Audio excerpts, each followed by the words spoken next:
Hello guys, I am Gulfsha. हम लोग पढ़ रहे हैं इंडियन पॉलिटी। टॉपिक हमारा 3 चल रहा है, salient features of Indian constitution. आज का हमारा पार्ट 4 है। इसका हमारा टॉपिक है evolution of basic structure of doctrine.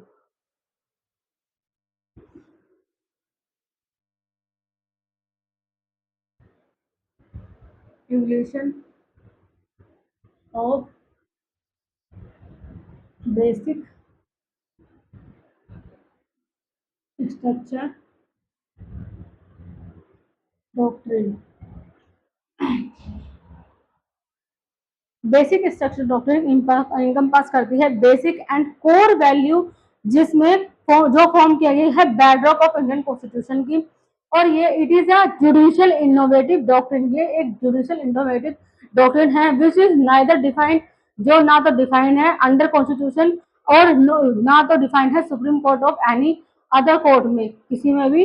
Various judgment of the supreme Court form करते हैं bedrock of basic structure doctrine को। ठीक है। प्रेजेंट पोजीशन जो है, प्रेजेंट पोजीशन क्या है? अंडर आर्टिकल 368 में पार्लियामेंट कैन अमेंड करता है एनी पार्ट ऑफ कॉन्स्टिट्यूशन को, इंक्लूडिंग है जिसमें fundamental right, but without affecting the basic structure doctrine को कोई अफेक्ट नहीं कर सकता है, उसके बिना अफेक्ट ऑफ कॉन्स्टिट्यूशन के। Supreme court has yet to define और clarify what constitution the basic structure of constitution को।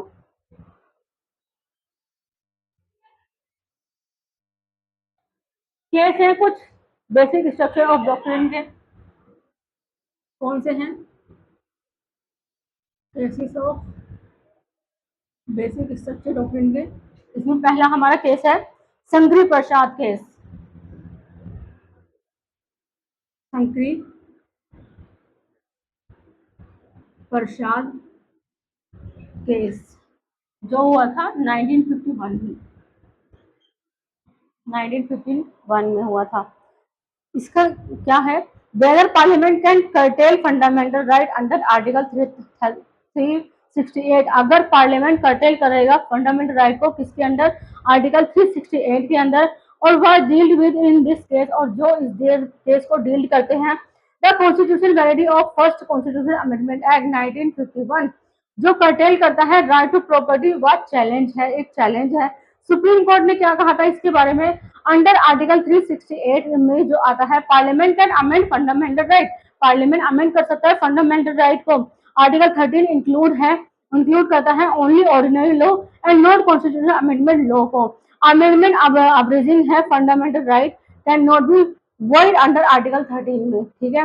उसके बाद गोलकनाथ केस 1967।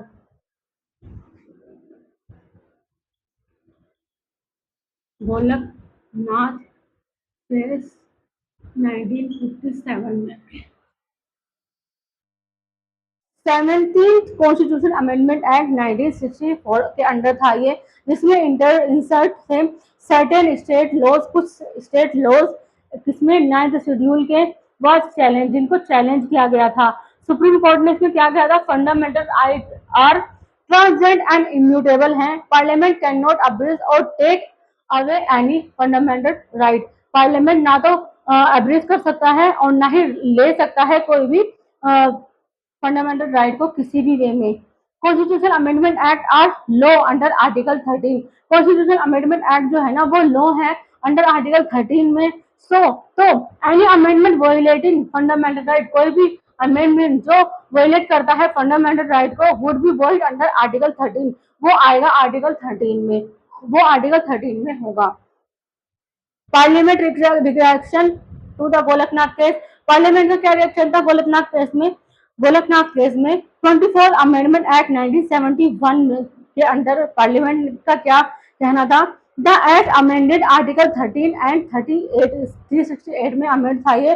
पार्लियामेंट के take away any fundamental right, Parliament take away कर सकता है कोई भी फंडामेंटल राइट को आर्टिकल 368 के under. And such act are not laws under Article 13। ये इस तरीके के एक्ट लॉ नहीं होंगे अंडर आर्टिकल 13 में। ठीक है। उसके बाद आया केशव नंदा भारती केस 1973। केशव नंदा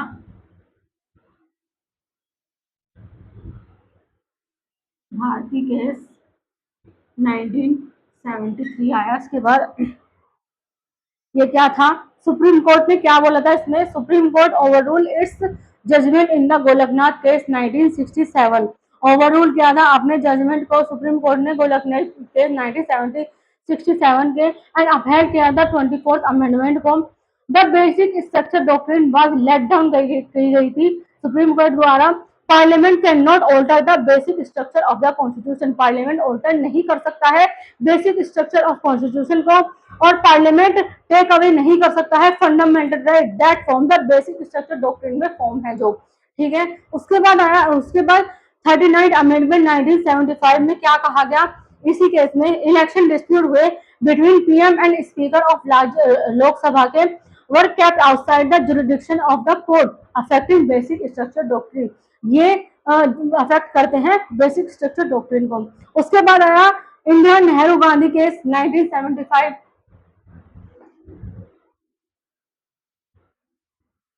इंदिरा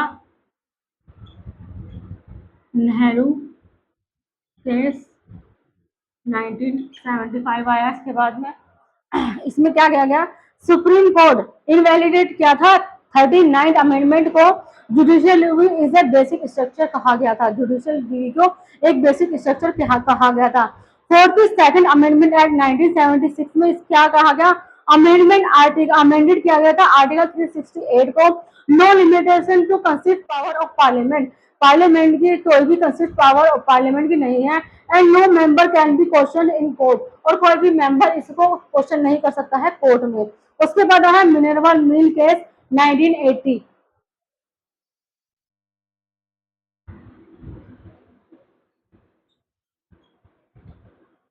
मिनर्वा मिल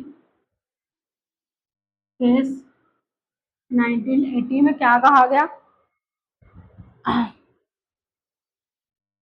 इनवैलिडेट अबव चेंज, जो पहले चेंज हो चुके हैं अंडर आर्टिकल 42 अमेंडमेंट में, वो इनवैलिडेट हैं। जुडिशियल रिव्यू इज एक बेसिक स्ट्रक्चर डॉक्ट्रिन है कॉन्स्टिट्यूशन की, ये कहा गया मिनर्वा मिल केस 1980 में। उसके बाद है women Rao case 1981। Women Rao case 1981, इसमें क्या कहा गया, अगेन फिर से सुप्रीम कोर्ट ने अडहेर किया था to the doctrine of the basic structure को, एंड क्लैरिफाई किया था that it would apply to constitutional amendment enacted after April 24 1973 Kesavananda Bharati case. उसके बाद आया L Chandra Kumar versus Union of India 1997। L Chandra Kumar versus Union of India 1997 में आया था ये केस। इसमें रिटेरेटेड किया गया था इंडिपेंडेंट ऑफ जुडिशरी को as an integral part of basic structure कहा गया। उसके बाद आया I R Coelho versus state of Tamil Nadu 2007 में। इसमें Supreme Court ruled that all laws, Supreme Court ने कहा कि सुप्रीम कोर्ट रूल करेगा उन लॉज पे इंक्लूडेड थे जिसमें दो इन द 9th शेड्यूल में थे, would be open to judicial review, वो ओपन होंगे जुडिशियल रिव्यू के होंगे if they violated the basic structure of constitution, अगर वो बेसिक स्ट्रक्चर ऑफ कॉन्स्टिट्यूशन को वायलेट करेंगे। जस्टिस केशव पुट्टास्वामी, ठीक है, आया था। उसके बाद versus Union of India, Aadhaar case था वो 2017 का, जिसमें रिकॉग्नाइज किया गया था the right to privacy as a fundamental right है, जिसमें ये रिकॉग्नाइज किया गया था। जो बेसिक स्ट्रक्चर डॉक्ट्रिन है ना, वो बॉर्न हुई थी Kesavananda Bharati case by a 10-7-6 split में, ठीक है, और डिलीवर की गई थी after the unprecedented 68 working day of argument के बाद में, और the longest hearing of Supreme court has ever seen, उस टाइम पे लॉन्गेस्ट हेयरिंग देखी गई थी सुप्रीम कोर्ट की, ठीक है। अब देख लेते हैं element of basic structure doctrine. Element of basic structure doctrine क्या है, बहुत सारे सुप्रीम कोर्ट जजमेंट जो हैं वो एमर्ज करते हैं बेसिक फीचर्स ऑफ, जिसमें इंक्लूड है separation of power between legislature and executive and the judiciary का, Next, power of the Supreme Court under Article 32, 136, 141 and 142 sovereign, democratic and republic nature of the Indian polity को define करते हैं. Balance between fundamental right and directive principle. तो ये है element of basic structure. Power of the High Court under Article 226 and 227. Limited power of Parliament to amend करते हैं constitution को. Effective है एक्सेस टू जस्टिस. प्रिंसिपल और असेंस underline करते हैं फंडामेंटल राइट को. ये next, federal character of the constitution क्या रहा इसमें. सेकुलर कैरेक्टर ऑफ कॉन्स्टिट्यूशन रहा. Welfare state socio economic justice देखा गया. Unity and integrity of the nation देखा गया. प्रिंसिपल ऑफ इक्वालिटी में क्या रहा. Rule of law, parliamentary system, judicial review. ठीक है. Freedom and dignity of the individual क्या था. सुप्रीमेसी ऑफ द कॉन्स्टिट्यूशन देखा गया.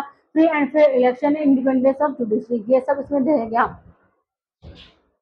ऑर्डर ऑफ प्रेसिडेंट यानी रिपब्लिक ऑफ इंडिया.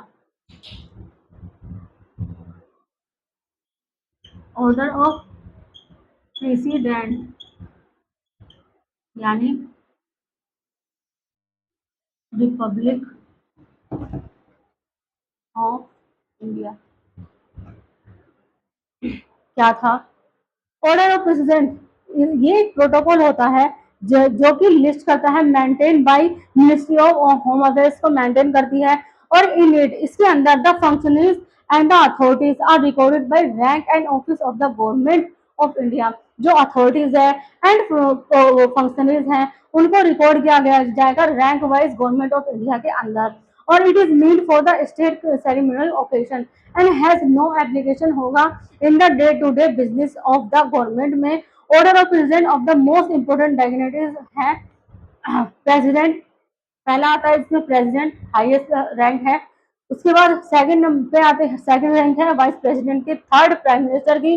फोर्थ आती है governor of state with in the respective किसी भी स्टेट का. ठीक है. नेक्स्ट आती है फिफ्थ है फॉर्मर प्रेसिडेंट की. फिफ्थ ए है डिप्यूटी प्राइम मिनिस्टर की. सिक्स रैंक है चीफ जस्टिस ऑफ इंडिया यानी स्पीकर ऑफ लोकसभा की.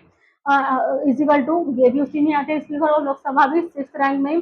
सेवेंथ रैंक में आते हैं cabinet minister of union is equal to chief minister of state within their respective state, अपने स्टेट के. Vice chairperson NITI Aayog is equal to former prime minister is equal to leader of opposition in Rajya Sabha and Lok Sabha. ये आते हैं seventh rank पे. Seventh A पे कौन सा आता है, holder of Bharat Ratna. Eight rank में आते हैं ambassador extra ordinary and plenipotentiary and high commissioner of commonwealth countries extended to India is equal to chief minister of state outside their respective state is equal to governor of state outside their respective state. Ninth rank में आते हैं जज of the supreme court. Ninth A में आते हैं chairperson of union public service commission is equal to chief election commission is equal to comptroller and auditor general of India. Tenth rank पे आते हैं deputy chairman of Rajya Sabha is equal to deputy chief minister of state and deputy speaker of Lok Sabha, member of NITI Aayog, minister of state of the union. ये आते हैं tenth rank में. Eleventh और last rank पे आते हैं attorney general of India, cabinet secretary, lieutenant governor within their respective union territories के अंदर. ठीक है. तो ये है रैंक वाइज. नेक्स्ट हम पढ़ेंगे फोर्थ टॉपिक सिस्टम. हमारी गवर्नमेंट का सिस्टम कैसा है इसके बारे में आपको बताऊंगी मैं कि गवर्नमेंट हमारी जो इंडियन गवर्नमेंट है उसका सिस्टम किस तरीके का है और किस तरह वर्क करता है. ठीक है. फिफ्थ से लेकर ट्वेल्थ तक अगर आपको किसी भी सब्जेक्ट में कोई भी ट्यूशन पढ़ना हो, हमारे अकेडमी और सब्जेक्ट ट्यूशन पढ़ाती है. हम ऐसी चीजें यूपीएससी यूपीपीसीएस रेलवे वगैरह की तैयारी कराते हैं. उर्दू लिखना पढ़ना भी सिखाते हैं. अगर आपको इनमें से किसी भी सब्जेक्ट में कोई भी ट्यूशन लेना हो, किसी भी चीज की तैयारी करनी हो, आप एनी टाइम हमें कॉल कर सकते हैं. नीचे कैप्शन में हमारा नंबर दिया गया है. जल्द से जल्द लाइक करें, सब्सक्राइब करें, कमेंट करें. Thank you so much.